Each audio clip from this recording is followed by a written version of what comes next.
So I understand that you're going to have a scouting report for LeBron for 4 games this year. Your reaction?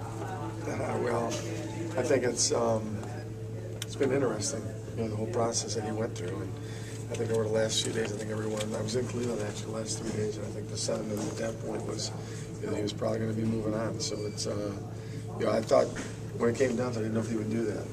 I thought the sentiment of being from Cleveland and being there might be too tough, but he's going into a situation where they got 2 great players with him. And one thing you do have to do is still have to play the game. So it'll be interesting. Flip, you're from Cleveland, so you probably have a different perspective than just nationally.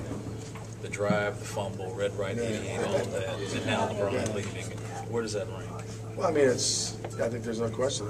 You're right up to Peter. You're talking about someone that has been there the whole time. Basically grew up there, never went away to college. Just luckily, Cleveland got the #1 pick in the draft and got him, and so he's been there really his whole life. So, and that maybe led something to him wanting to move on.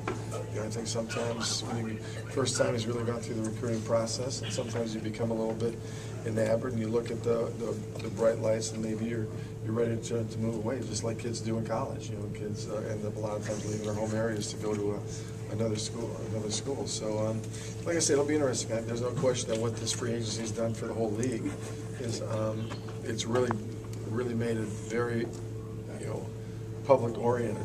People are very much all of the fans and everyone has really gotten into it. So it's really brought a lot of excitement to the game, and even more so starting out. Does it disappoint you more as a Cleveland native or a Washington Wizards coach that have to face him 4 times a year? Well, we're going to have to face him no matter what. I mean, it's what happens is that 2 teams that when you look at Toronto and you look at Cleveland, they lost players. Cleveland was the #1 team in the East. They're not going to be as good next year without them. So, the one thing was the teams that you thought, Miami has been a playoff team. They got stronger. They're still going to be a playoff team. So, I mean, I'm just having been from Cleveland and everything that we've gone through. You'd like to see your hometown, do well in that. So I'm disappointed from that standpoint.